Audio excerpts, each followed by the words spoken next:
Mutual Broadcasting System presents The Mysterious Traveler, written, produced, and directed by Robert A. Arthur and David Kogan, and starring one of radio's foremost actors, Chuck Webster, in The Man Who Knew Everything.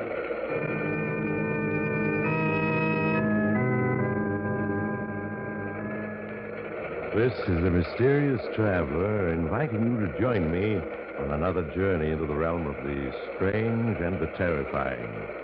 I hope you will enjoy the trip, that it will thrill you a little and chill you a little.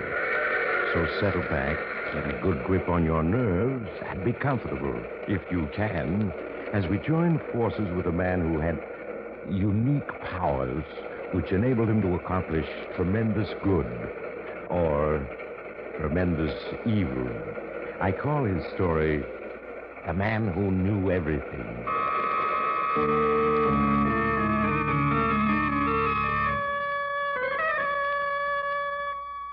My story begins in a small, very expensive nightclub, the Crystal Club.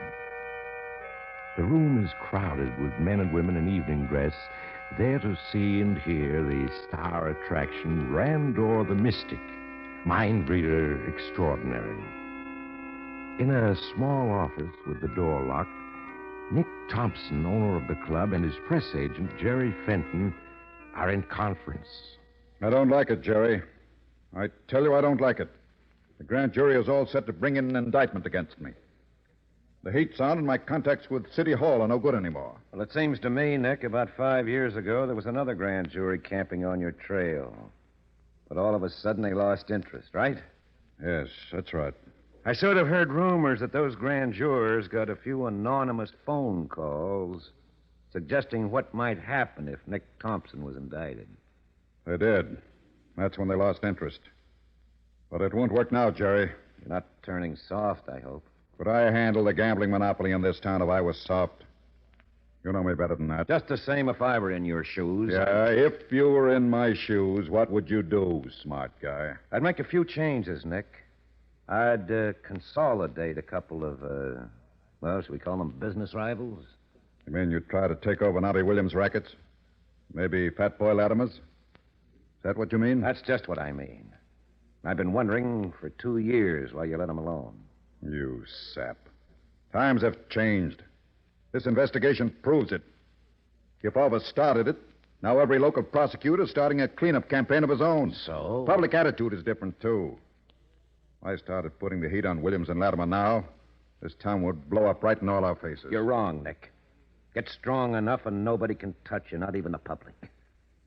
Listen, if you controlled Rocky's mob and the Fat Boys organization, you'd be so powerful the governor himself wouldn't dare interfere with you. Big talk for a pencil pusher.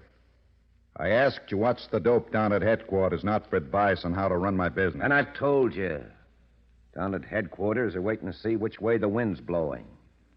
If you can blow it your way hard enough, they'll coast along with you.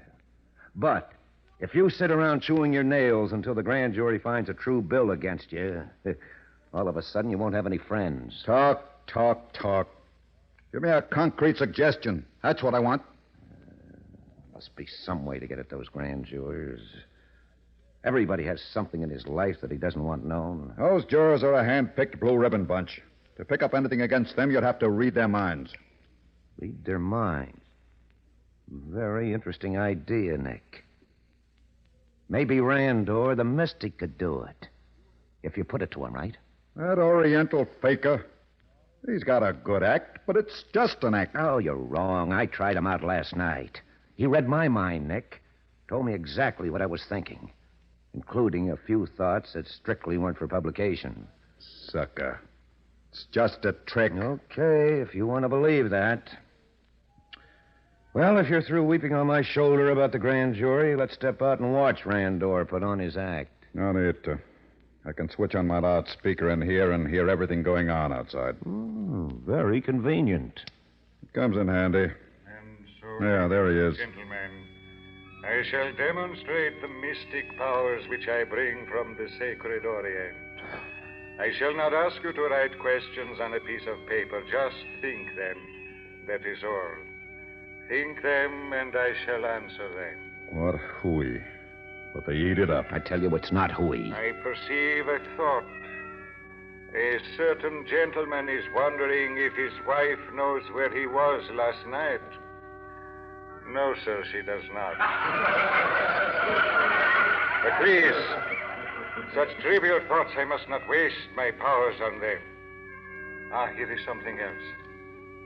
It's just a test, but it may convince you. The lady in the red dress wishes me to tell her what her automobile license number was in 1945.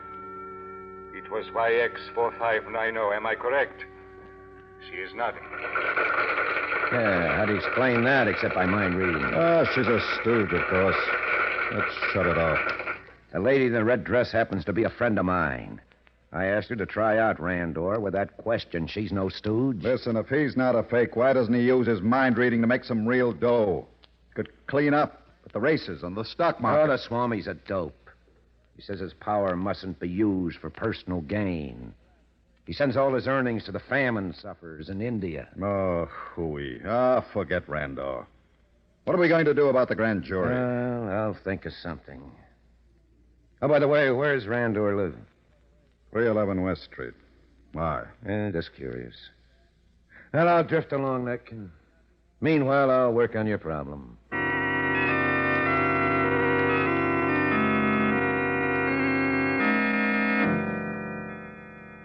From the nightclub, Jerry Fenton went directly to 311 West Street.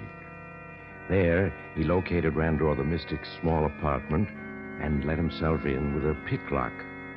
Once inside, he turned on a light and began searching the place.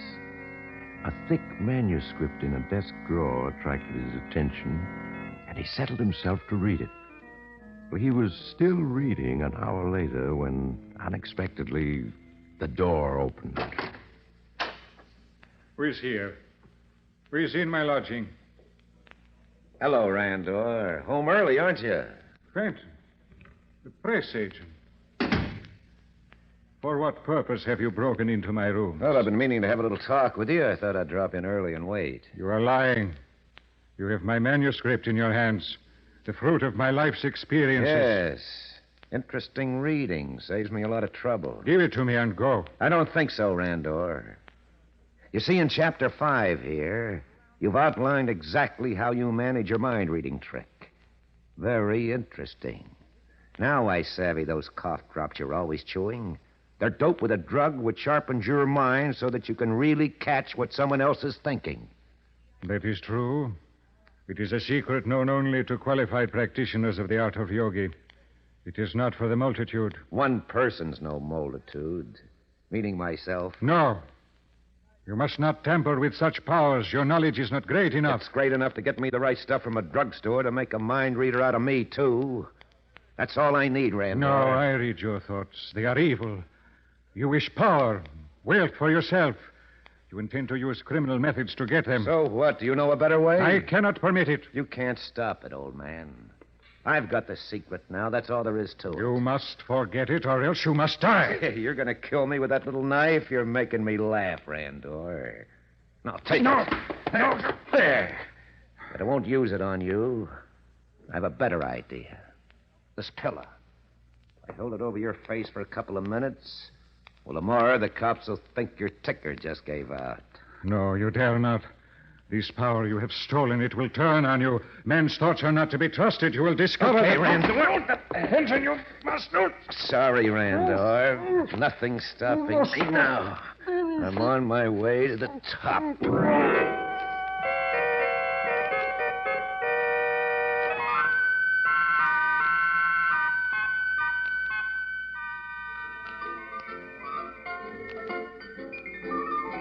Oh, hiya, Jerry. Oh, hello, Rocky. Nick in his office. Yeah.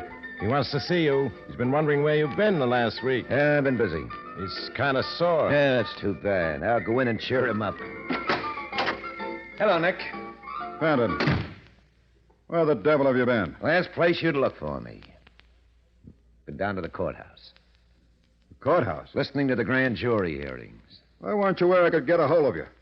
Randor the Mystic conked out last week. Heart attack in his apartment. Yeah, so I read in the papers. Had to get another attraction fast. And I needed you to work up the publicity. But I've been working on a more important problem. The grand jury's decided to indict you. How do you know that? I mean, are you positive? Yes, I'm positive. That's the problem I've been working on. What do you mean? I can fix that grand jury if I want to. You can? How? That's my secret. Now, the question is, what's it worth to you? $5,000 cash on the line. $5,000. Is that all 10 years in prison is worth to you? Look, Jerry. You're working for me, understand? If you can fix the grand jury for me, I'm willing to give you a bonus. But you can't hold me up. I want an equal partnership in all your operations. This club, your gambling concessions, everything. A half interest? You must be nuts. Well, if you go to jail, you lose everything. Well, is it a deal? You're getting some big ideas, Jerry. You don't know how big. Confidentially, Nick, I expect to be governor of this state someday. Governor? You? And I may go beyond that. But right now, the question is, am I in for a half interest or not? Okay. Deliver the goods and it's a deal. All right, I'll start right now. I have here the names and phone numbers of 3 members of the grand jury. I'm going to phone them. You can listen in on the extension. The first one I'm going to call is Jones, a foreman. Go on, listen in, Nick, but don't say anything. Okay. Hello, this Mr. Jones? Well, this is a friend calling, Mr. Jones. I have some advice for you. Tomorrow, when the grand jury meets, you're going to prevent it from indicting a certain Nick Thompson. No, I'm not crazy. I'm just telling you, if you know what's good for you, you'll see no indictment is voted. Now, listen, Jones, let's get down to cases. You're a respectable citizen, but like a lot of other citizens, you've got woman trouble. Yeah. There's a little brunette in Boston you sort of drop in on every once in a while. Well, shall I give you her address? 91753 Boylston Street. Yeah. You'd like your wife to know about her? In the newspapers? Well, I thought not. Okay, see that Nick Thompson doesn't get indicted, that's all. Sounded scared. You had the goods on him, Jerry. Sure, I had the goods on him. And that's a little secret he thought no other living soul knew about. How did you find out? Never mind that. And I got to call a couple of more jurors who also have their little secrets. And then we can talk, Nick.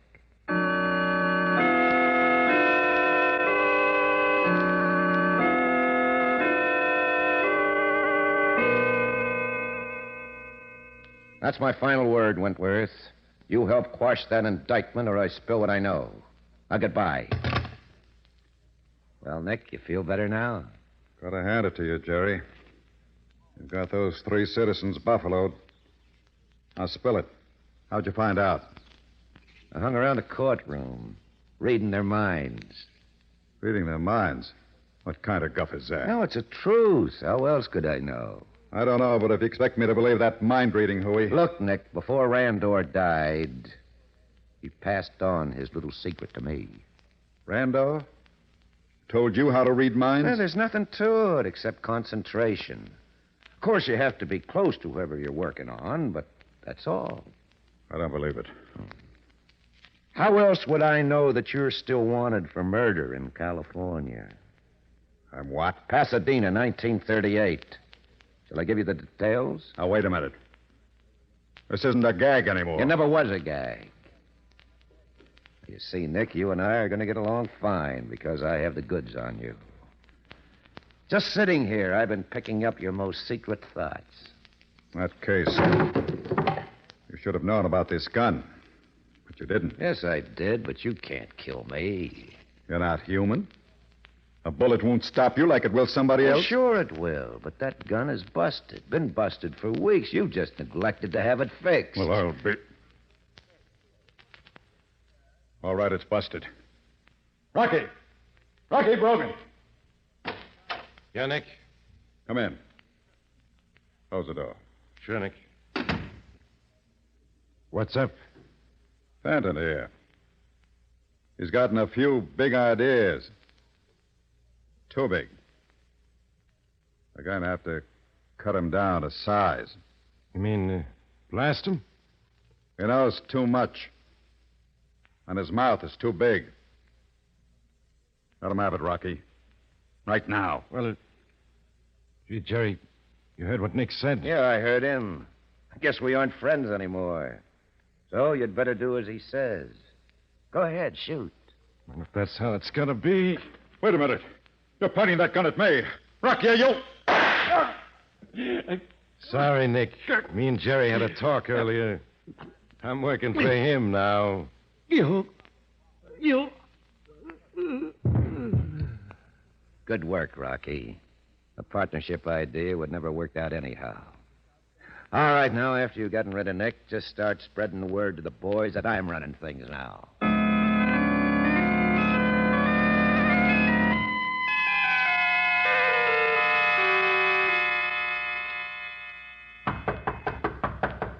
Come in. Hello, Jerry. Oh, Rocky, sit you down. Thanks. I want to talk to you, Jerry. Well, I'm rather busy, Rocky, unless it's something important. It's pretty important. See, the boys are getting restless.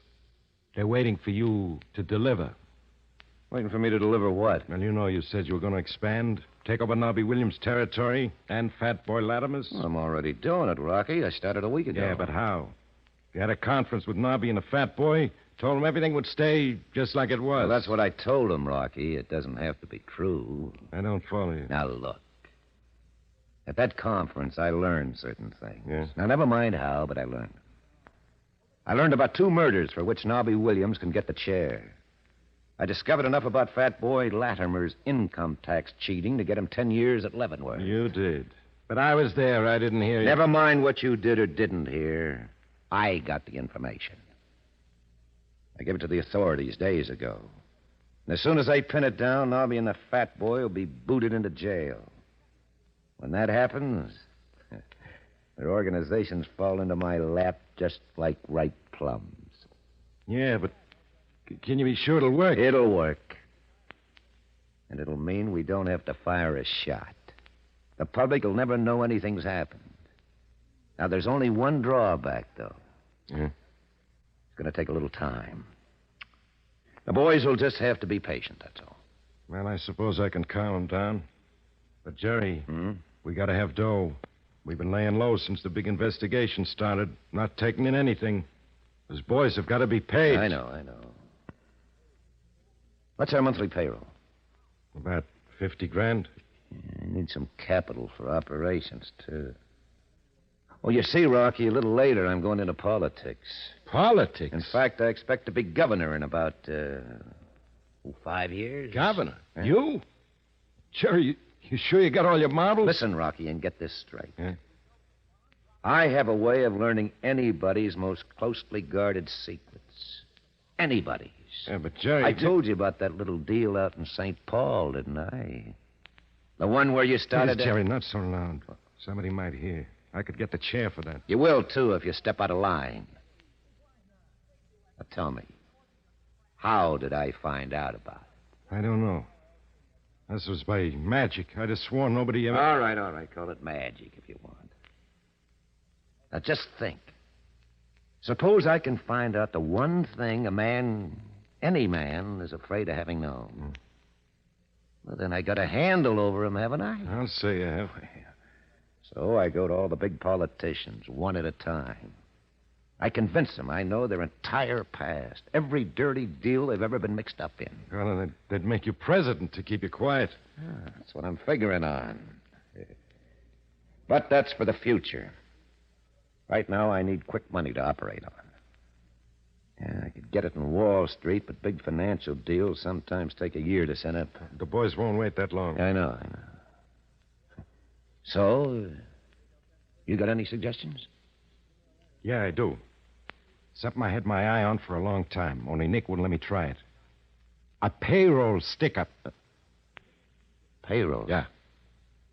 Well, maybe he just wants to get going, if it's safe enough. It'll be a cinch. It's the S&J company across the river. Every Friday, they send an armored truck to the bank, pick up $125,000, cart it back. If we could pick off that truck some nice, safe way... $125,000. That's right. All right, Rocky, I'll look into it. And for a beginning, I'm going over to talk to the treasurer of the S&J company. Yes, I may be able to learn a lot from him.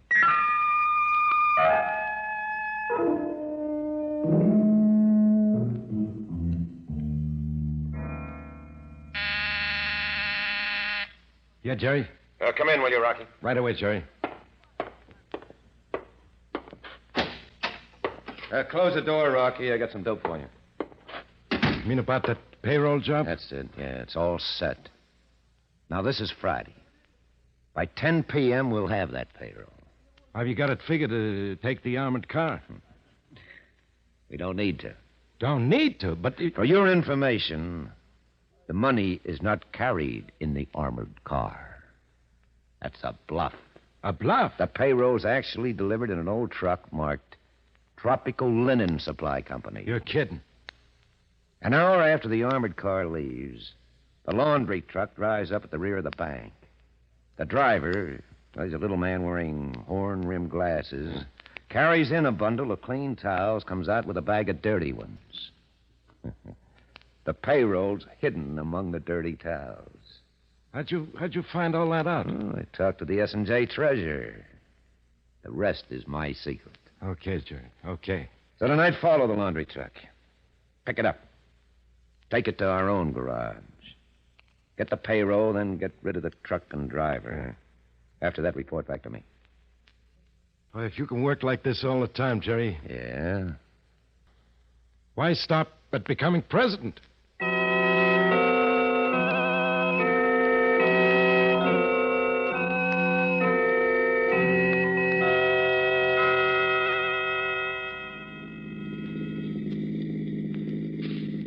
I think the driver of that truck is getting wise. We're following him, Mike.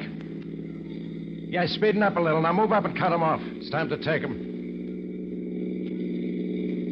Okay, swing in. Swing in. Force him to the curb. All right, that does it. I'll take him. You follow. Okay, fellas, sit tight. You won't get hurt. What's the meaning of this? I don't understand. You will fast enough. And move over. I'm getting in. But you can't. This is my truck. Oh, a gun, huh? Now, Buster, you and me are going for a nice little ride. I'm the new paymaster. I'm picking up that payroll you gotten back.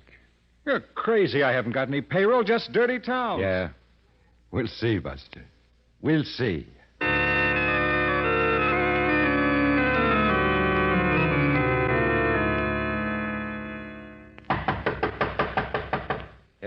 Yes. Who is it? It's Rocky Brogan.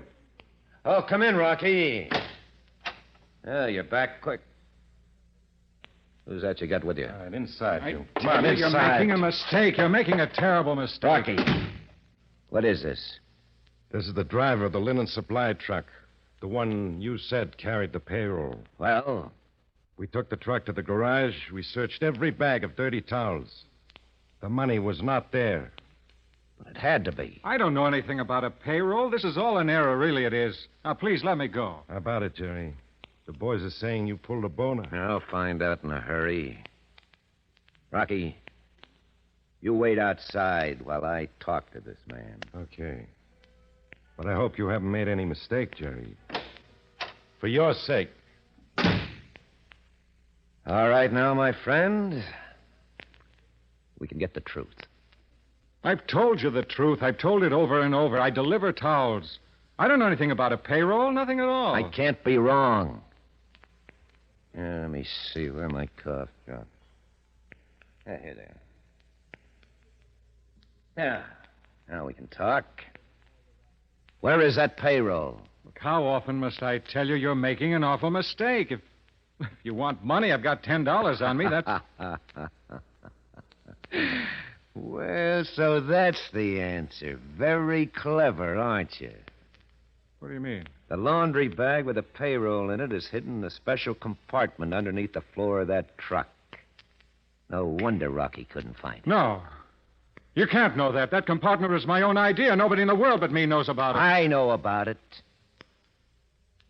Just as I know anything I need to.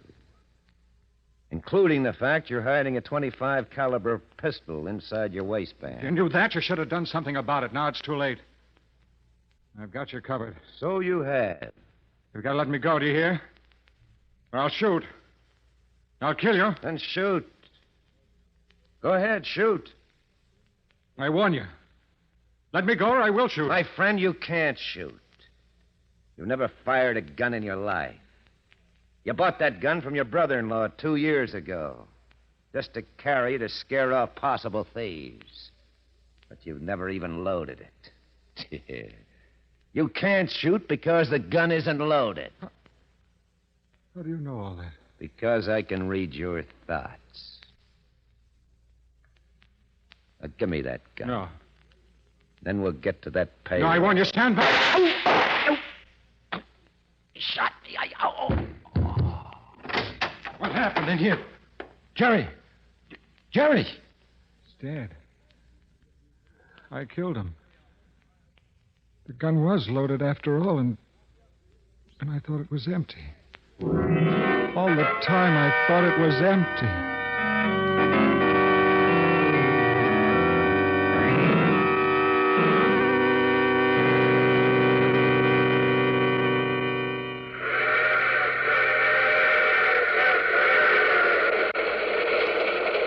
This is the mysterious traveler again.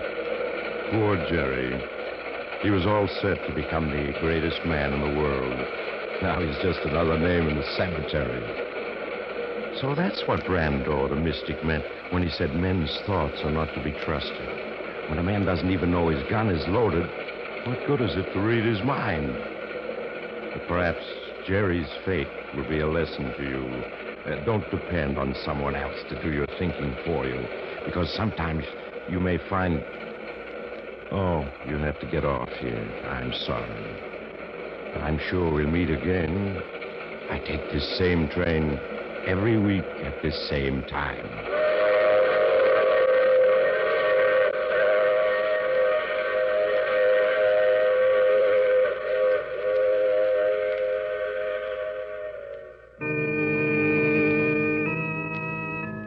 You have just heard The Mysterious Traveler. You can enjoy other adventures of the Mysterious Traveler in the Mysterious Traveler magazine. In our cast were Chuck Webster, Santos Ortega, Brett Morrison, and Maurice Tarplin, who played the title role. Original music by Fred Mendelssohn. All characters in this story were fictitious, and any resemblance to actual persons living or dead was purely coincidental.